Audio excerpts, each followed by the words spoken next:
Então vamos considerar o ômega 1 como espaço topológico com a topologia da ordem, então, onde o ômega 1 é o primeiro ordinal não enumerável. Então, para facilitar a visualização do espaço, a gente vai colocar ele como sendo intervalo 0 ômega 1 aqui aberto.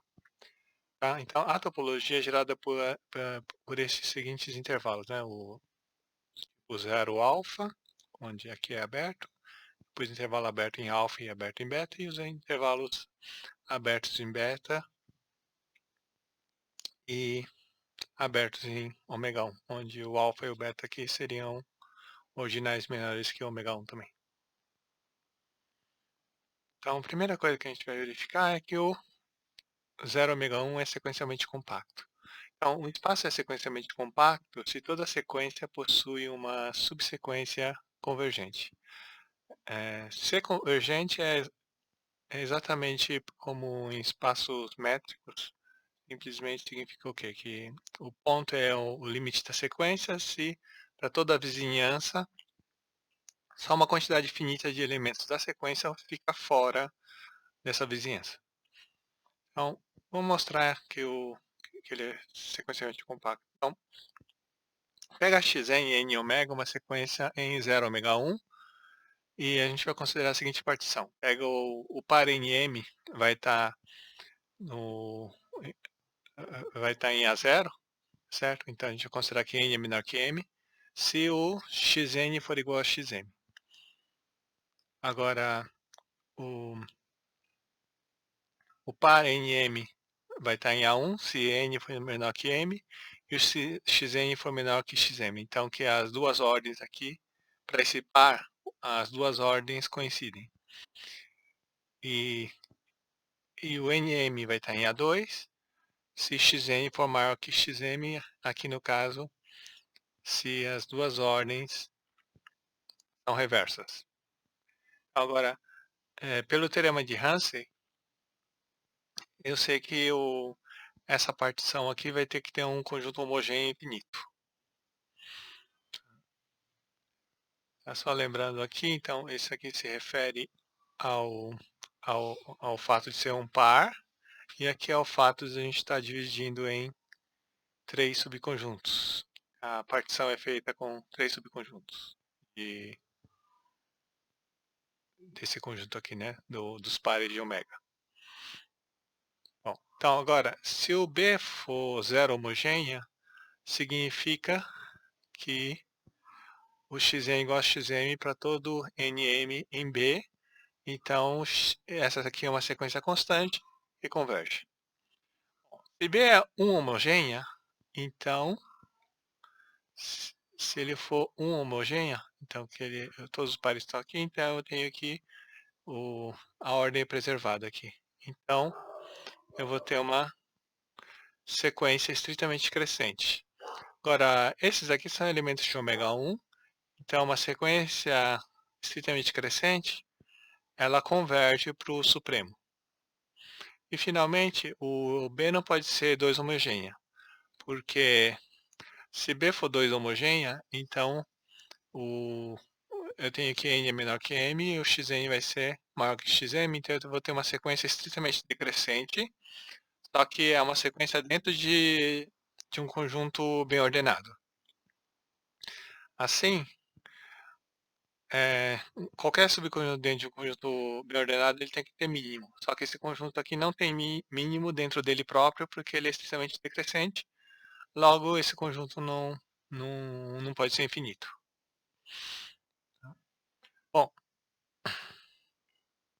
isso é. Agora vamos ver a segunda propriedade, que é toda função contínua de 0 ômega 1 em R, com R com a topologia usual, é eventualmente constante. Ou seja, existe um beta menor que ômega 1, tal que, quer dizer, a partir de um ponto todo mundo tem o mesmo valor. Então, para mostrar isso, a gente vai usar o primeiro resultado, que, que era que a imagem de 0 ômega 1 pela F vai ser sequencialmente compacta, porque toda vez que você pegar um espaço sequencialmente compacto, a imagem contínua dela, aqui falta escrever contínua, a imagem contínua é também sequencialmente compacta. Isso é fácil de verificar, porque você mostra que que a funções contínuas preservam sequências convergentes. Agora, por ser subconjunto de R, eu vou ter que esse conjunto sequencialmente compacto é compacto, porque para um espaço métrico você tem que sequencialmente compacto e compacto são equivalentes. Bom, então eu tenho aqui esse aqui é um espaço compacto e agora eu pego esses conjuntos aqui.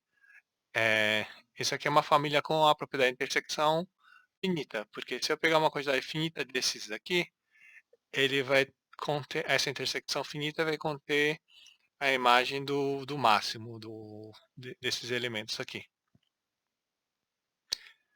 Portanto, como eu tenho uma família com π dentro de um compacto, a intersecção de todos eles vai ser não vazia. Então, pego agora, chama de y0 um ponto nessa intersecção. Então, eu quero mostrar que esse conjunto aqui realmente só vai ter esse ponto aqui. Então, vamos supor que ele tem mais um ponto. Então, suponha que existe um y1 que pertence a essa intersecção e não é o y0. Então, vamos começar agora aqui. Se o y0, como o y0 pertence à imagem de 0 ômega 1 pela f, vai ter que existir algum alfa 0 aqui dentro, tal que f de alfa 0 é y0. Bom, agora eu estou supondo que o y1 está aqui também, então quando eu pegar esse intervalo aqui, vai ter que existir um beta 0, tal que o f de beta 0 também é y1. E agora a gente pode continuar no mesmo processo. Você pega B0, beta 0 mais 1 e acha um alfa 1 maior que beta 0 mais 1, tal que f de alfa 1 vai ser o y0. E aí eu faço isso daqui, né? Então você pode achar alfa 0 menor que beta 0, menor que alfa 1, menor que beta 1, etc. Tal que o f de alfa n vai ser sempre y0 e o f de beta n vai ser sempre y1. Então agora, como isso aqui está encaixado dessa forma, o limite das duas sequências, da alfa n e da beta n, elas vão coincidir e a gente vai chamar isso aqui de gama. Agora, a f é contínua.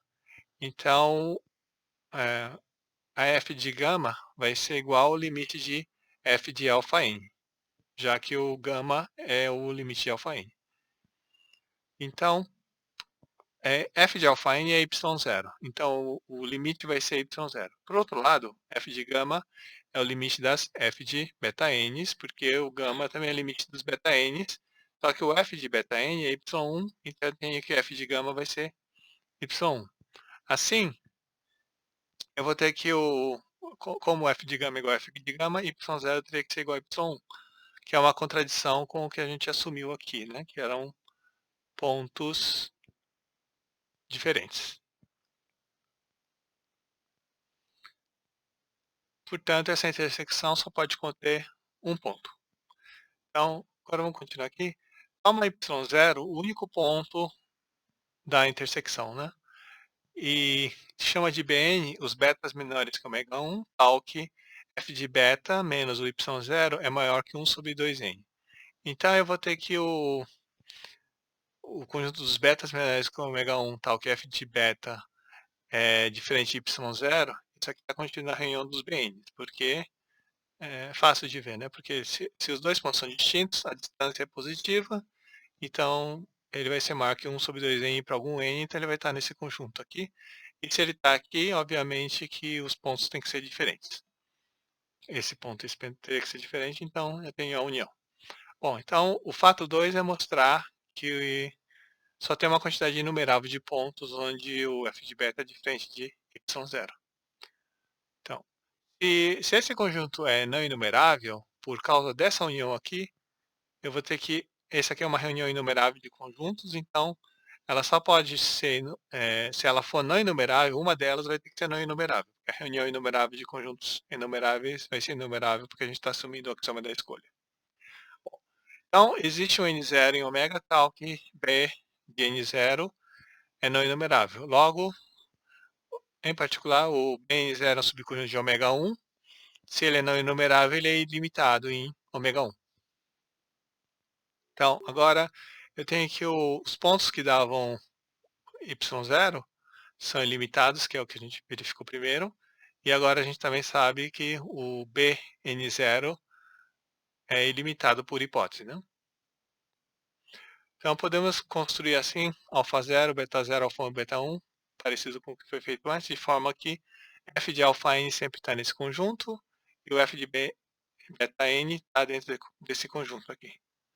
Bom, então agora é a mesma coisa, aqui está encaixado, então o limite de ambas vai ser igual e a gente vai chamar de gama. Pela continuidade, o f de gama vai ter que ser o limite dos f de alfa n, agora o f de alfa n é sempre y0. Por outro lado, o f de beta n, ele pertence a esse intervalo aqui, porque a distância entre beta n e y0 é maior do que 1 sobre 2n0. E agora, como cada um deles está dentro desse fechado aqui, o limite também vai ter que estar dentro do fechado. Portanto, o f de gama vai ter que estar nesse conjunto aqui. Em particular, o f de gama, por causa disso aqui, o f de gama não pode estar nesse intervalo aqui. E isso dá uma contradição, porque por um lado o f de gama é y0 e por outro lado ele não pertence a esse intervalo que contém o y0. Então, pelo fato 2, agora a gente vai ter que, esse conjunto aqui vai ter que ser inumerável, e como é um conjunto inumerável dentro de ômega 1, vai ter que existir um beta 0 em ômega 1, tal que esse conjunto está contido em beta 0. Então, se eu pegar qualquer alfa maior ou igual a beta 0, então o f de alfa vai ter que ser igual a y0, porque senão ele teria que estar nesse conjunto aqui. Bom, então com isso eu tenho que a imagem de beta 0 ômega 1 pela f vai ser sempre o y0. Isso prova o, o resultado que a gente queria, né? Que era exatamente esse aqui, né? Bom, então vamos passar para o próximo resultado aqui,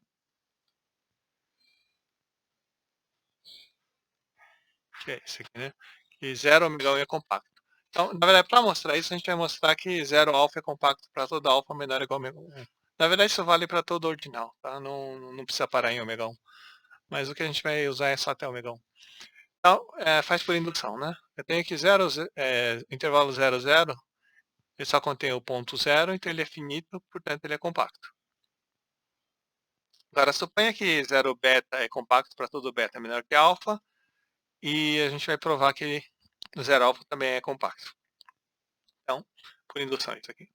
Então, se o alfa for gama mais 1, eu tenho que por hipótese, eu tenho que 0 gama é compacto, e o 0 alfa simplesmente é o conjunto 0 gama unido com unitário de alfa. Bom, esse aqui é compacto por hipótese, esse aqui é finito, então essa reunião vai ser a união de dois compactos, então é um compacto.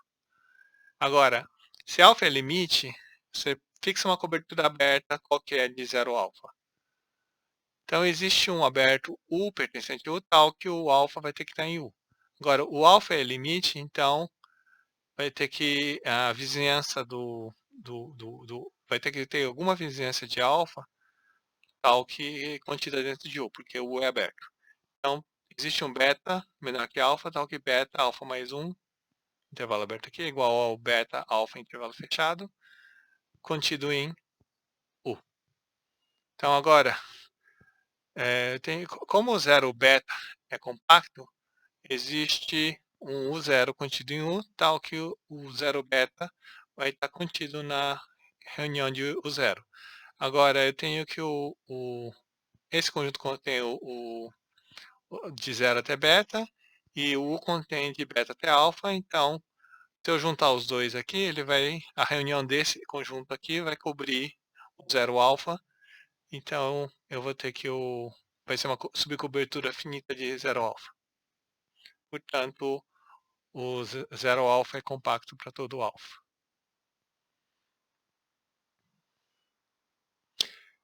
Bom, agora a gente quer mostrar que toda função contínua de 0 ômega 1 em R pode ser estendida para 0 ômega 1 fechado. Bom, isso aqui a gente só o esboço, porque Acho que é fácil mais ou menos de ver. Então pega y0 em R e beta 0 menor que ômega 1, tal que faz isso aqui era o fato 2, né? Que f de beta 0 ômega 1, a imagem dele vai ser sempre o y0. Bom, então eu defino o f barra para ser no ponto ômega 1 que falta, vai ser y0. E no resto é só a extensão. Então eu vou ter claramente que a f é contínua, é só verificar a continuidade aqui. Bom, então agora, só para terminar aqui nessa parte, eu tenho que 0 ômega 1 é o compact addition check de 0 ômega 1 aberto aqui. Tá? Só lembrando que o compact addition check é o que era, né? Que se x é até 3,5, existe um único compacto K, Hausdorff, a menos de isomorfismo, tal que esse diagrama comuta. Então você vai ter que x está imerso em K, e aí você pega uma função contínua limitada de x em R, e aí existe uma única extensão dessa função f aqui, de forma que esse diagrama comuta. Então, quando eu compor essas duas, eu vou ter essa aqui.